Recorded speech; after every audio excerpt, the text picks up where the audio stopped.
Hey everyone, welcome to Old Iron Garage. Thank you for tuning in. So, this evening I have a new project on the bench while I'm waiting on some stuff for other projects, and I want to show it to you. It's got a little story to it, so I'm going to show it to you and then I'm going to share that. One moment. Alrighty. Here it is. This is a Wisconsin Model AB, I believe. Yeah, it says AB. I'm not real familiar with this model, but it looks like it's kind of a fairly similar design to a lot of the other old Wisconsins.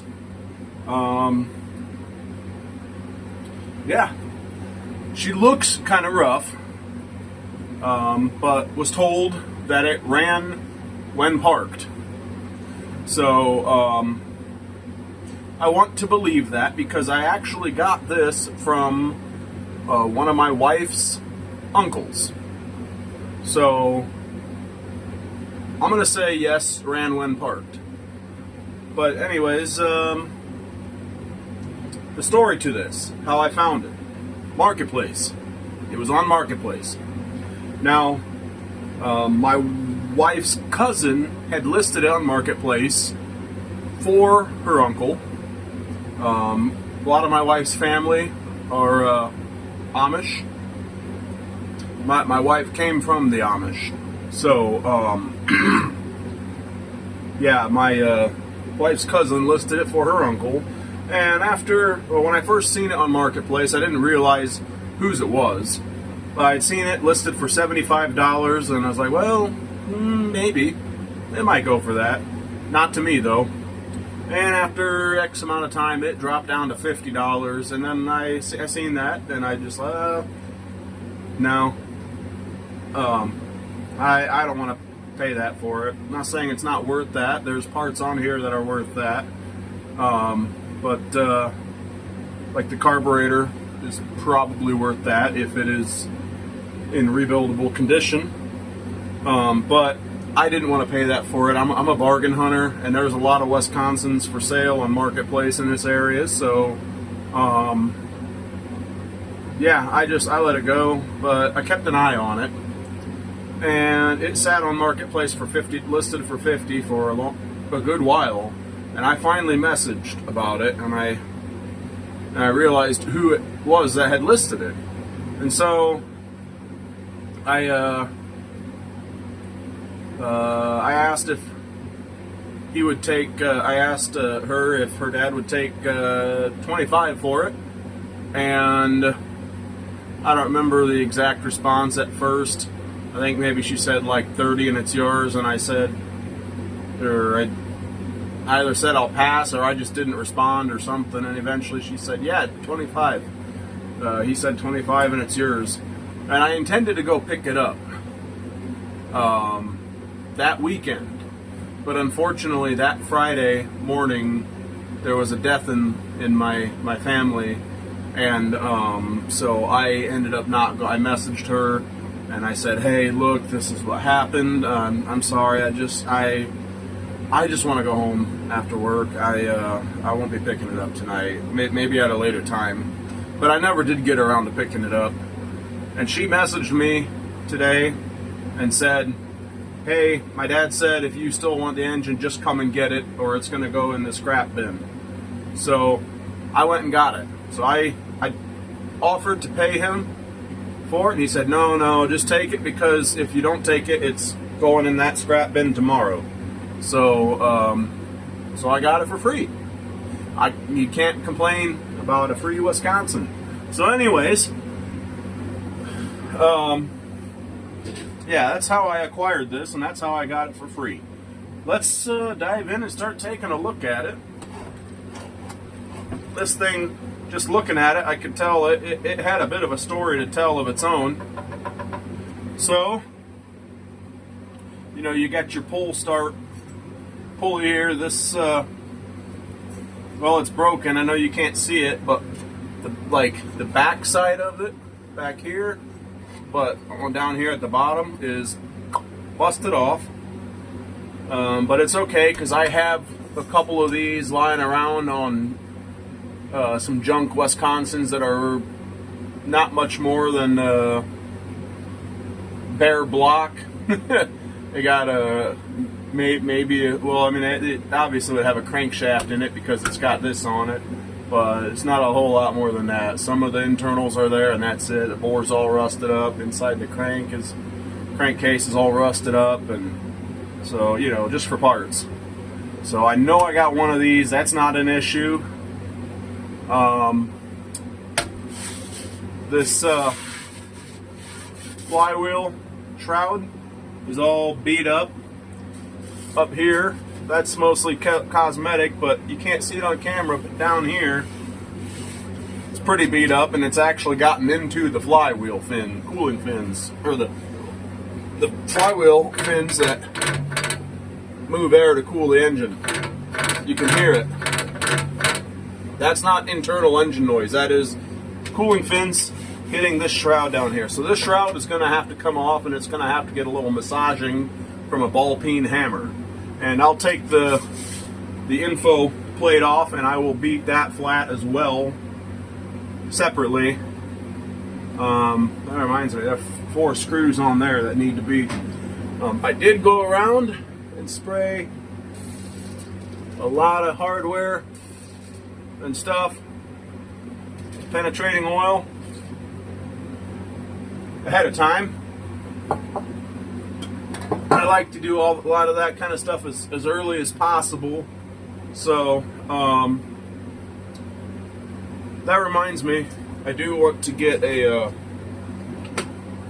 get some penetrating fluid down in the cylinder. So let's just go ahead and do that now. This has an old AC spark plug on it, which I will, I don't think I have any other spark plugs that size. That's one of those bigger ones. I will be keeping that. And I've already spotted our first problem. This engine will have 0 compression. Oh boy. I might have a spare head that'll fit this. I don't know. But I will bring you guys down a little bit and show you what I just found. Ran when parked. This damage may have happened after the last time it was used. It's hard to say. But they would have had to put a different spark plug in. So, I'm just going to move this over to you guys. See the chip out of the head right here? That's a good chunk missing, and there's nothing there for the spark plug to contact. Air can get through there.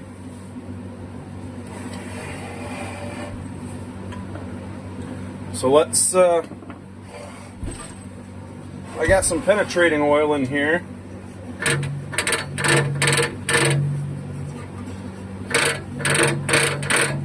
Let's get that worked in a little bit.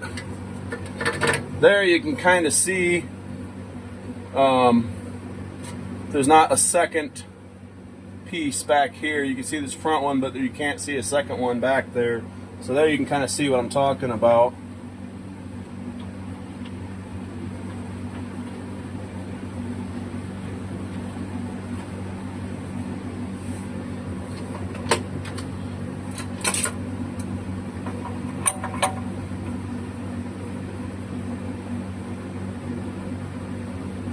Get it kind of somewhat tight.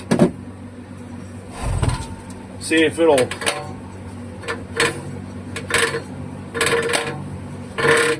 I can't really feel any compression. I did hear a little, but that was it.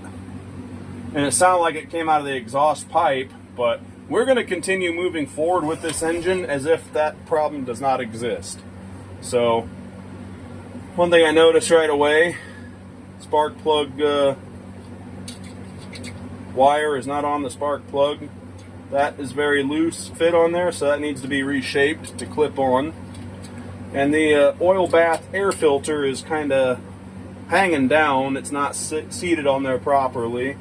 Kind of hanging down, and if you look at that. So let's keep turning this thing around and moving it around. Here we have the fuel tank, and as you can see, got a little dent in. I might be able to hook something in there and, just get the tank off, hook something in there, and kind of pull that back up somewhat, but it'll never be perfect again. Fuel tank cap doesn't really, it sits on there loosely. That gasket, whatever that is, whatever kind of gasket that is needing replacing.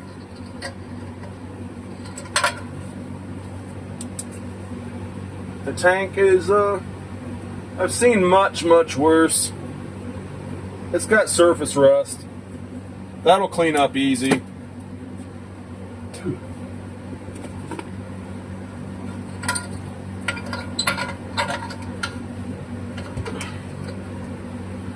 It has a fuel sediment bowl down here.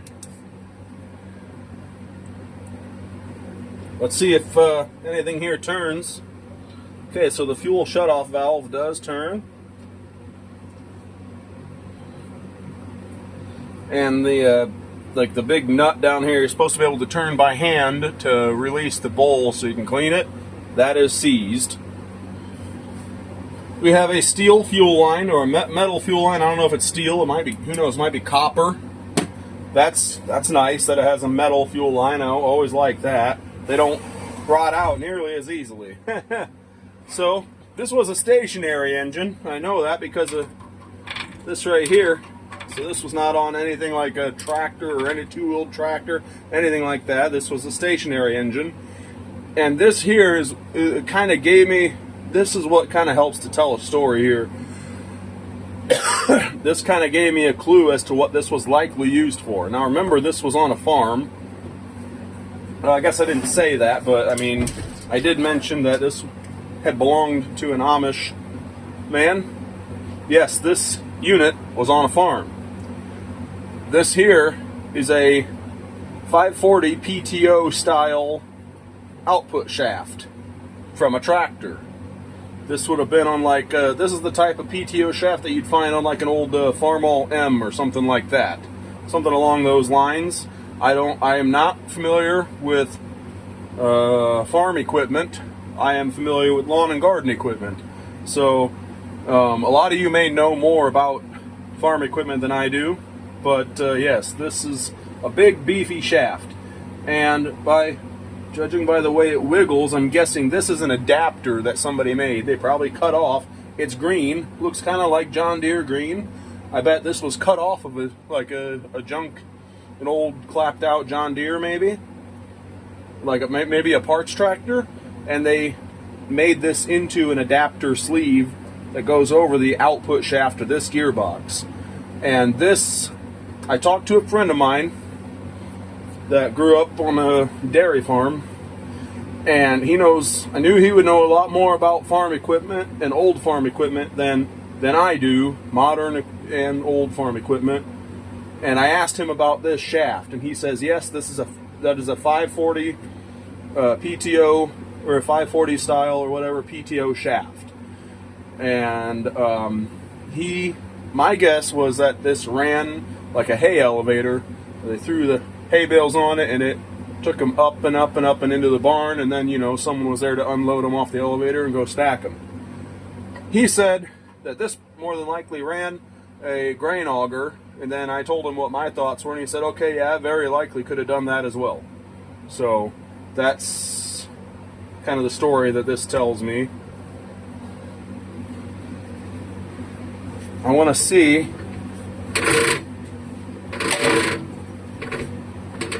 Okay, yep. Hey, we actually did get a little bit of compression. All of a sudden it got a little bit harder to turn. So we do have a little bit of compression. It might be enough to go putt-putt a little bit. It might run. But we also have a broken cooling fin here. So I definitely am going to be looking at my Parts Wisconsin engines to see if I have a compatible head, for sure. We do have an Allen key here. So this is an adapter that somebody made. Who knows? Maybe it was an adapter that you could buy. I have no idea, not a clue. This was an adapter intended so that you can use this engine for farm use, and then so that's where my knowledge ends. I grew up in a farming community, but I did not grow up on a farm. So, yeah. But this looks to be like John Deere green, so I'm assuming this was made from part of a John Deere. What do we have here? There's a tag.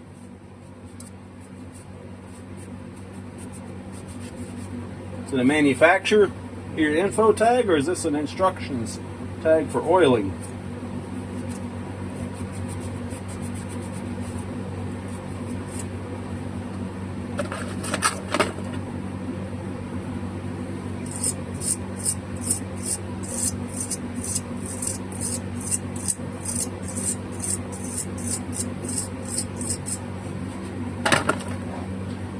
Important, keep oil level filled to the lowest oil level plug, the same grade oil as it's in crankcase.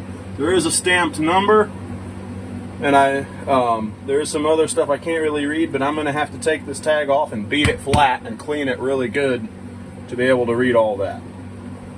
So anyways, you see I have it mounted on a little wooden skid that I built. There's a 2x6 that the engine block, the oil pan is screwed to, and then there's 2x3s under each side of that, and that is because this gear reduction box sits quite a bit lower than the oil pan. So in order to have this sit nicely on my bench and level and everything, and be able to turn it around easily, I had to mount it to a skid. I don't normally do that, but in this case it was necessary.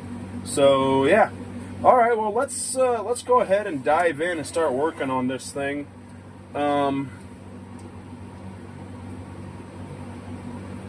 What do I want to do, guys? Do I want to start really tearing into it first and kind of inspect things, or do I just want to skip straight to seeing if it'll pop off and run? I guess if I'm going to do that, well, either way, I'm going to need that pulley on the other side. But I also kind of would rather put a nut on there so I can try to spin it with my screw gun instead. This engine should not spin too hard for a screw gun, because these are not a real high compression engine to begin with. And it seems to be a little bit lower on compression, more than likely because of this damage here. You know, I want to see exactly how much that bubbles. If I put some fluid there and I turn it over, I want to see how much bubbles it makes. So I'm going to put a little pool of penetrating oil there.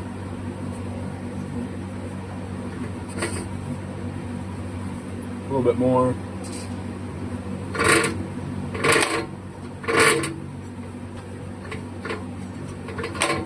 Actually, it doesn't make any. I don't see any bubbles coming out. Huh. That's a little bit shocking. That's a little bit shocking. Was not expecting that. So it appears that I don't have any compression, any significant amount of compression leaking there. Well, I guess maybe the first thing I should do is check the oil levels. See if we got any oil. Start with the engine.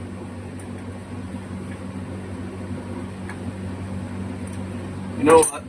Let's clean up around this fill plug first. I don't want any dirt getting in. This thing's probably ingested a lot of dirt in its life, but just judging by the way it looks, the way it was taken care of, it probably wasn't taken care of.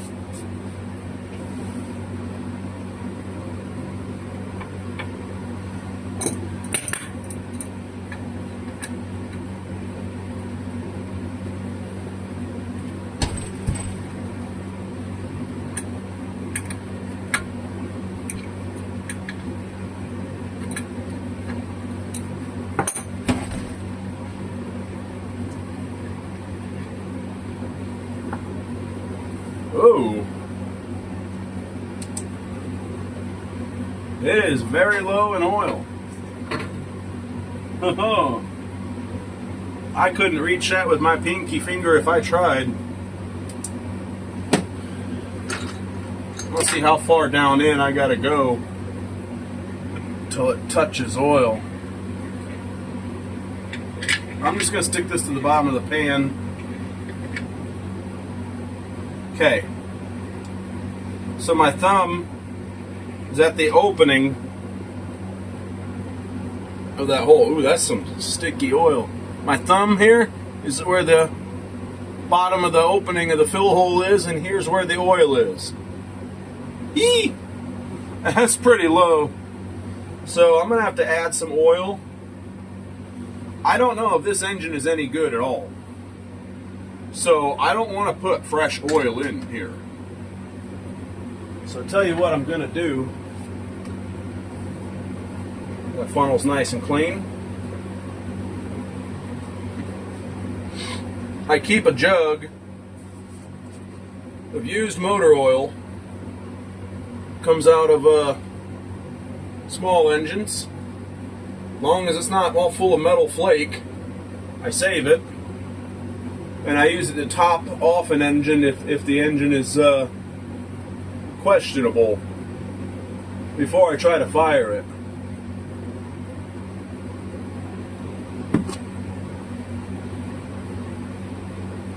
And as far as the gear reduction box, I'm going to hold off on checking that oil.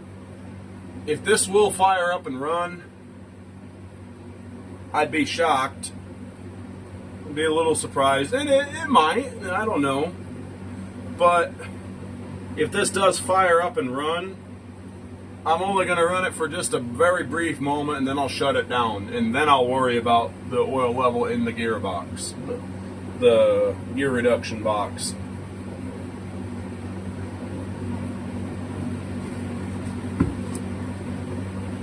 Whoa, okay. We are full. Hey. That got full faster than I thought it would. We got a small mess.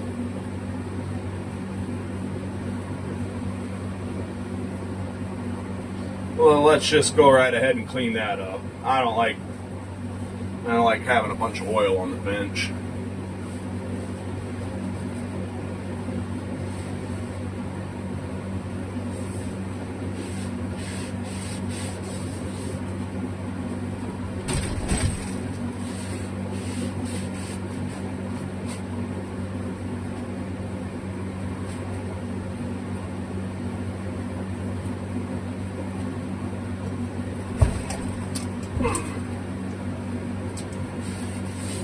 Okay, let's go ahead and throw that one in the trash.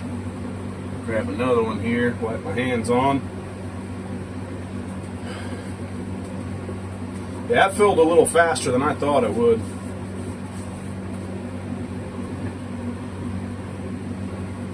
Because, I mean, it was down there.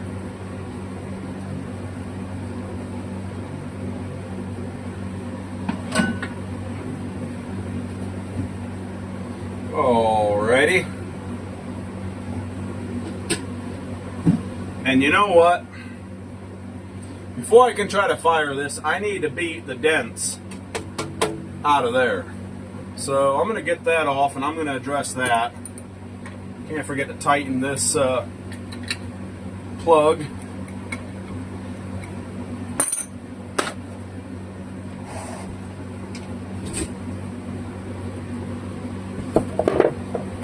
Get out of there. Need to drill that hole just a little bit bigger.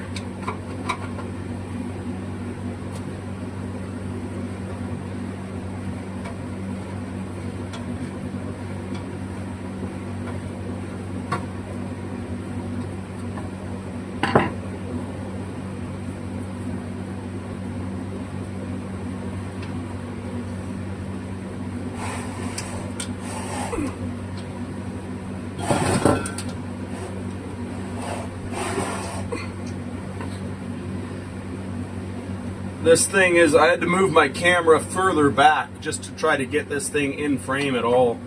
or get it in frame as much as possible. Hey, that one's broken off. That mounting tab, that's going to have to get tack welded back on. That weld, yeah.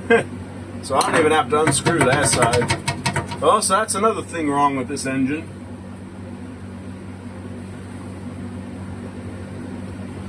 Forgot we have a like a externally mounted what is this, magneto, Fairbanks Morse type FM. I don't know if it says FM, but then below it says J. I don't know if it's type FM or type J. Not. Oh, FM just means Fairbanks Morse. Type J. It's got like a serial number on it, I guess. Looks like there's a small hole in the cover. That would have to be sealed up, keep moisture out. Alright, well, let's get these head bolts out and go from there then.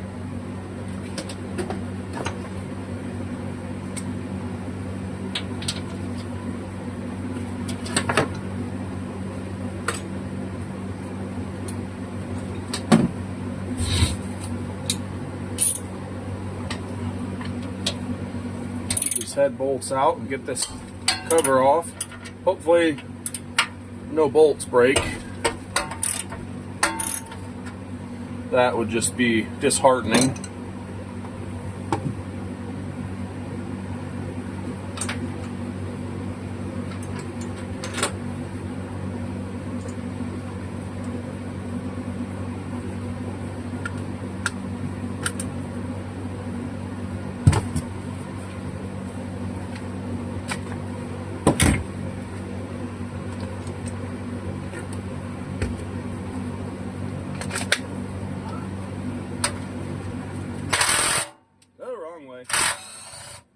Probably spin them out, not in.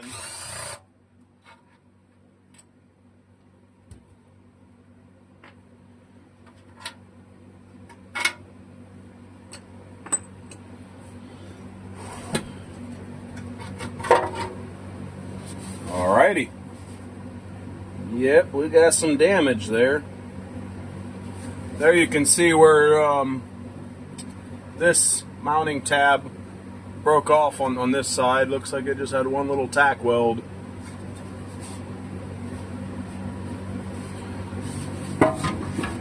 You know, I'm gonna do this off camera at a later time. I can try to start this engine without this on here. I just gotta keep all parts of my body back away from it. Definitely don't want to get grabbed by that thing.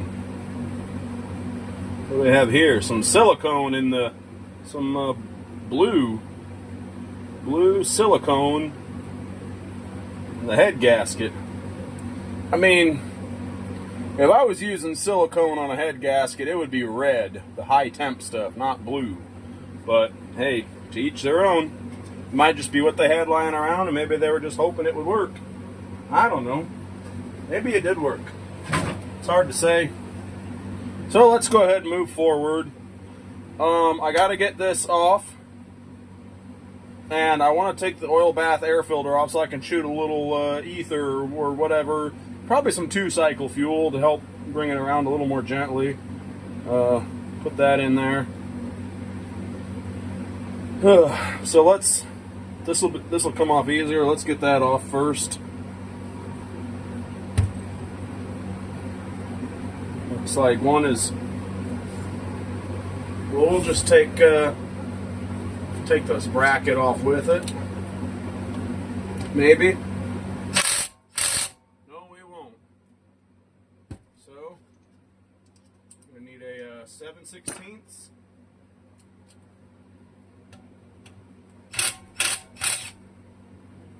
Loosen it. And then take this bolt out. Whoa, there was a spacer.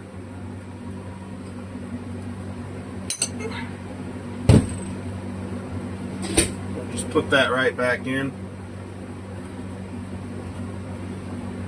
I don't know if there's any oil in this. kind of scared to tip it.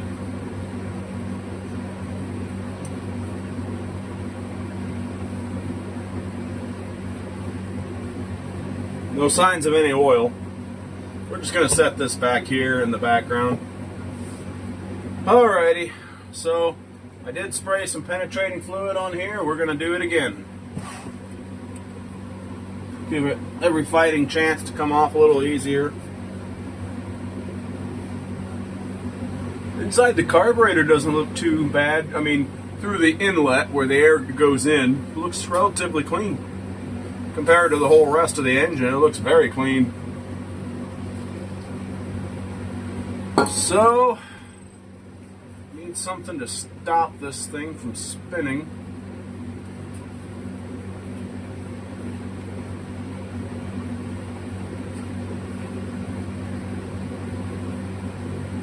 What if I put a pipe wrench on the output shaft of the PTO? I wonder if that would. You think that would hold it?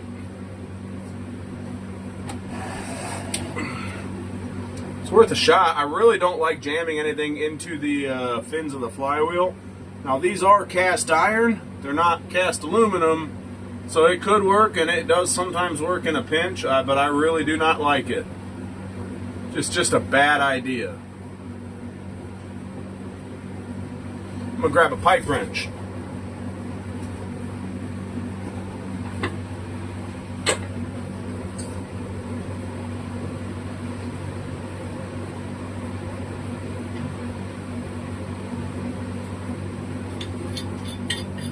Grabbed a 24-inch pipe wrench. That should have, that should be able to do it. If it's going to work, that should work.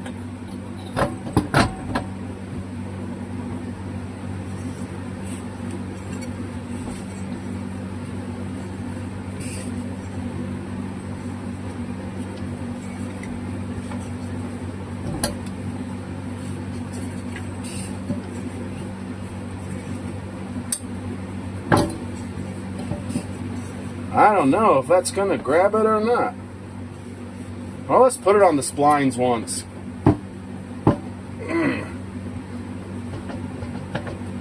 Now I appear to have gotten my pipe wrench stuck. Give me a minute. I'll bring it back in a minute. Okay, I know what I was doing wrong. I had it flipped the wrong way. It's very late and I am very tired. So we'll just chalk it up to that, I guess.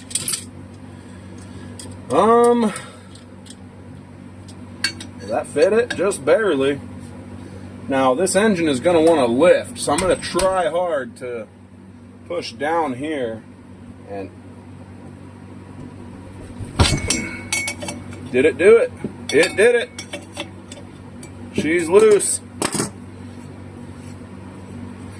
Now once I get this off, I can show you exactly what I mean about this being broken.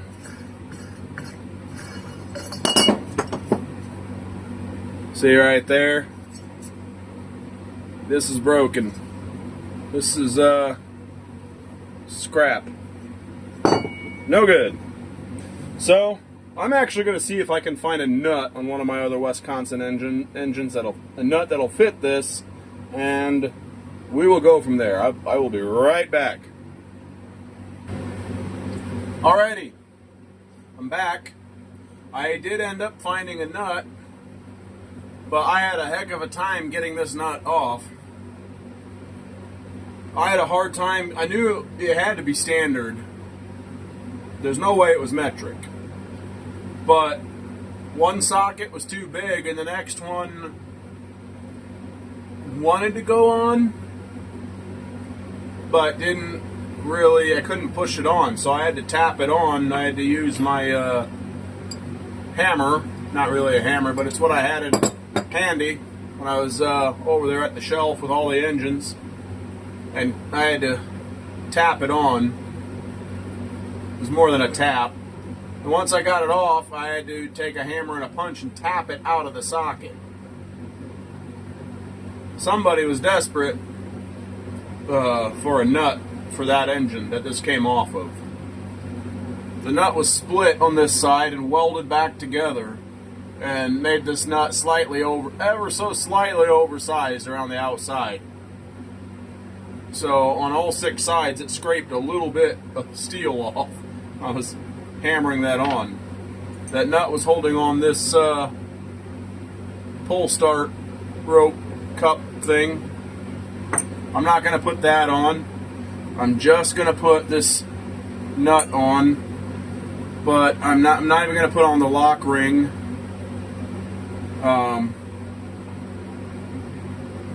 Because I want this to go in and grab better threads. Right here, about not quite halfway in, the threads are damaged here. So I want this to go in as far as possible and grab better threads.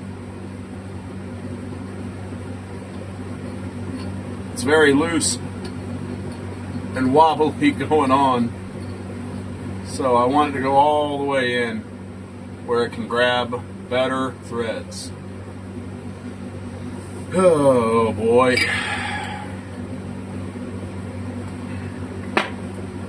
Idea. What size is this? This is 15/16. I do have one small set of the 12-point sockets. 15/16.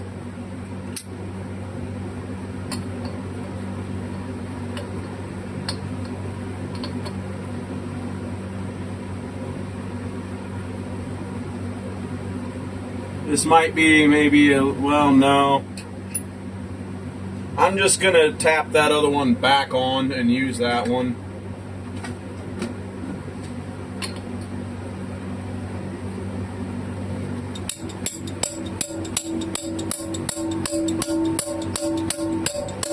I'm not going to tap it all the way on because I'd like to be able to get it back off.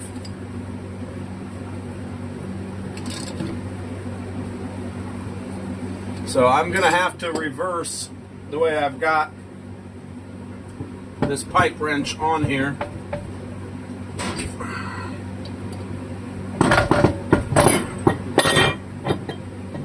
Gotta flip it over and get it back on.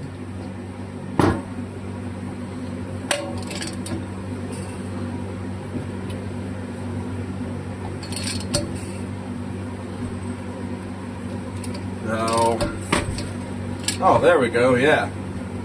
Gets the bottom of the bench there. Well, that's about as good as I'm going to get it. Come on, wiggle over there. May take a minute for me to get this off, so I'm going to pause the video and bring you guys back in just a bit. Alright, so I got the 2 head bolts back in, and I ended up just deciding to go ahead and pound this socket right on here, and it is now part of the engine until I'm done here. And made sure all the head bolts were tight to give it the best fighting chance, since I seen that RTV around the head gasket area, and I wanted to check something. So I got my hand on the exhaust over here.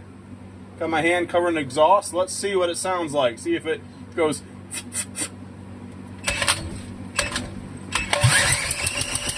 Oh yeah. It's actually making good compression. So now we're going to have to check to see if we have spark. I'm not going to disturb that spark plug. To do that, well, I do have to tighten up the... Oh, that needs a little bit of love from a hammer. The top of the spark plug is the type that threads on, and it's a little bit bent. I'm just going to very gently see if I can massage it without breaking the porcelain of the spark plug. There we go. That's pretty straight. I'm not going to mess with it any further than that. I'm going to just give it a little snug so it doesn't come loose. Just tighten it up a little. Now, we have to see if you remember right, the spark plug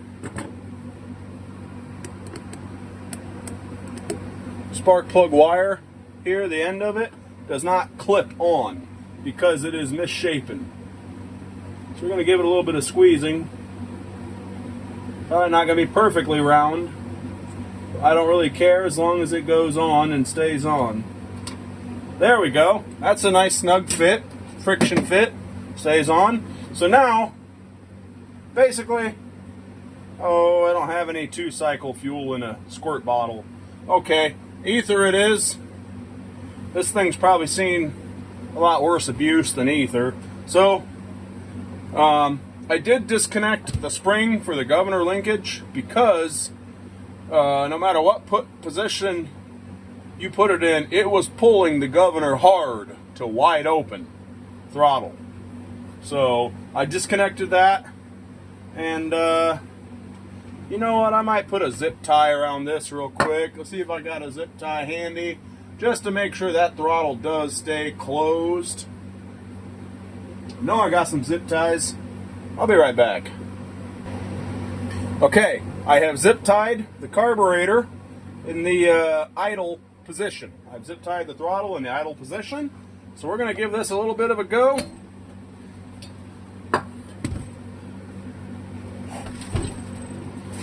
I'm going to stay clear of the flywheel. Somebody say a quick prayer for me.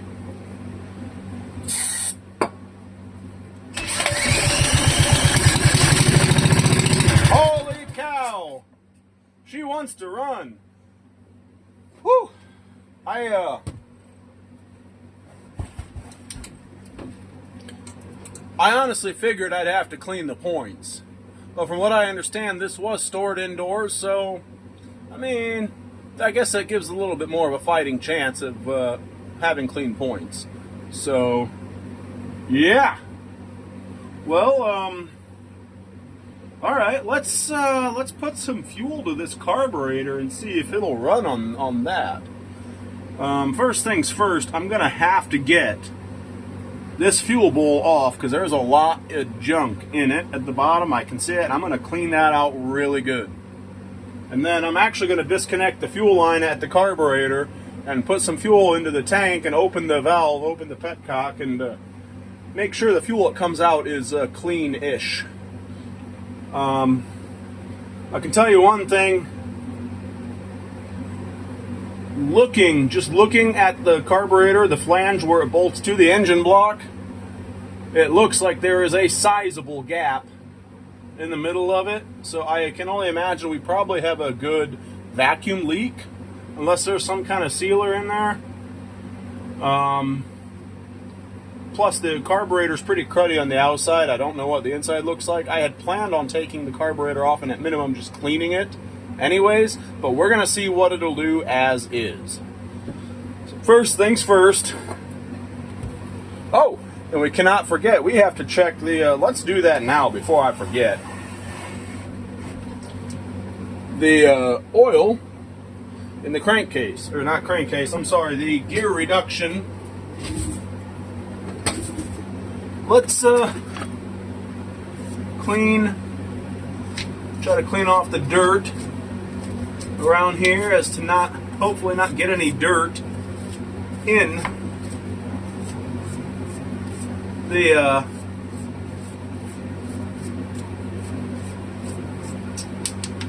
gear reduction box.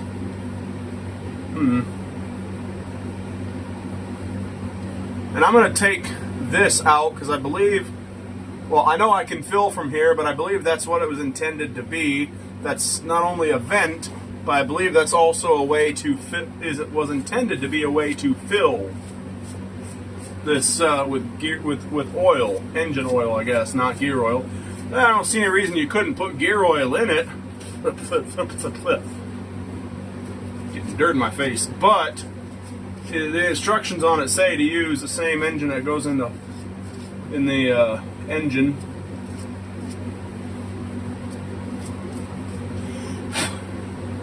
About as good as I can get it.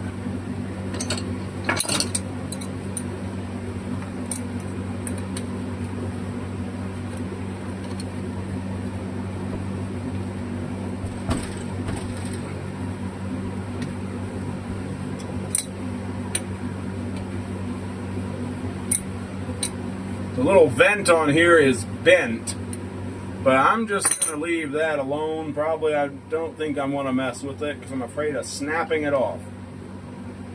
It's a little piece of threaded pipe is what it is. Okay.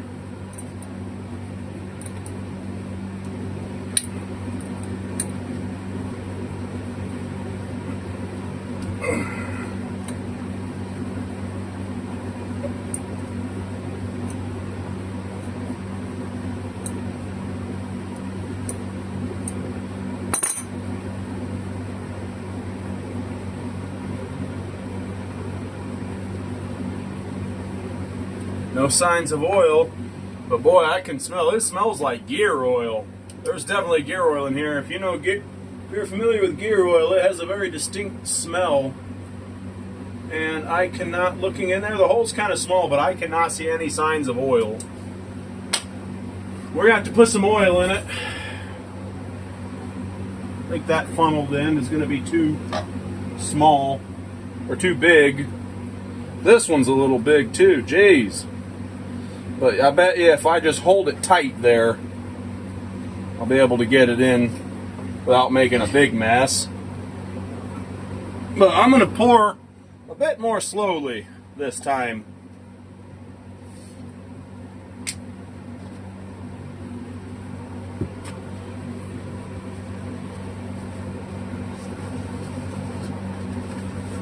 If this turns out to be a good running engine, then the gear oil all the oil is going to get changed.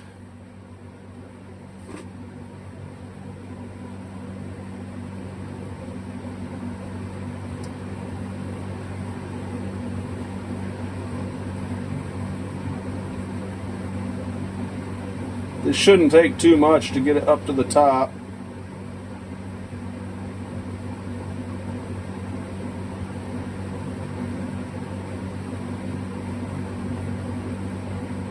Unless it's like crazy low in oil. This case shouldn't hold a whole lot. Usually gear reductions don't.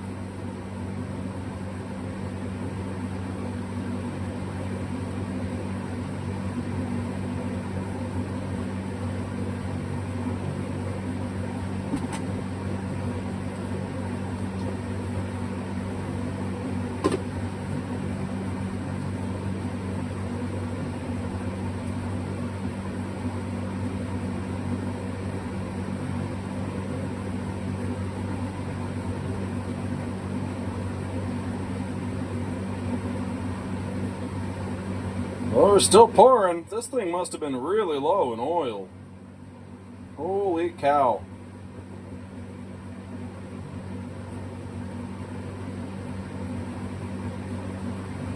Okay, there we are. It's coming out. So we're gonna just put this plug right back in real quick before we get a mess. It's slightly overfilled and that's perfectly fine.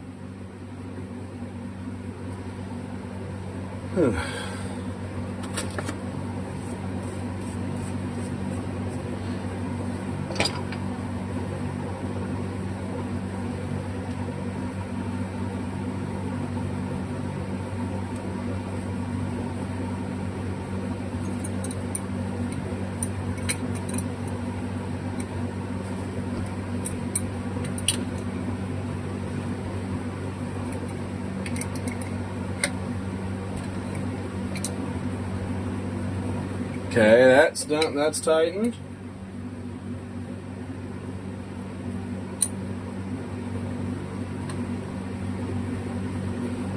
And that is tightened. You know what? We're just going to start sticking some tools in this box so they don't rattle off the bench. This can, about knocked over my drink. Get put away.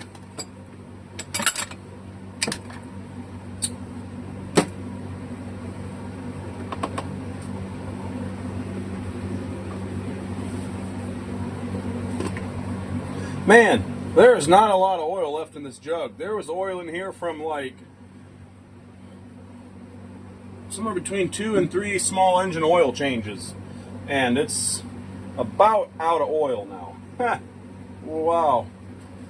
This thing, both the engine and the gear reduction were just dangerously low in oil.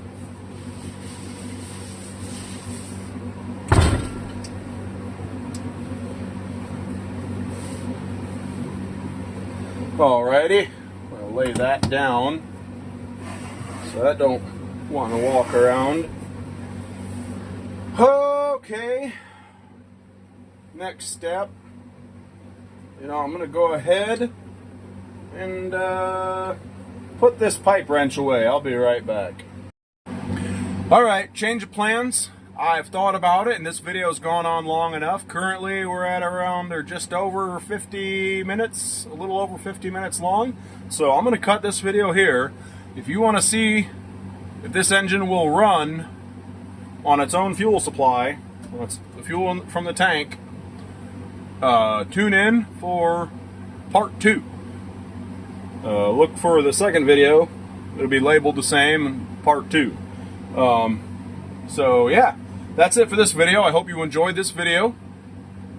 If you did, give it a thumbs up, drop a comment, let me know your thoughts. Have you ever owned a Wisconsin Model AB or worked on one? If you like the kind of content you see on this channel and you have not yet subscribed, make sure you hit that subscribe button, and I will see you in the next one. Later.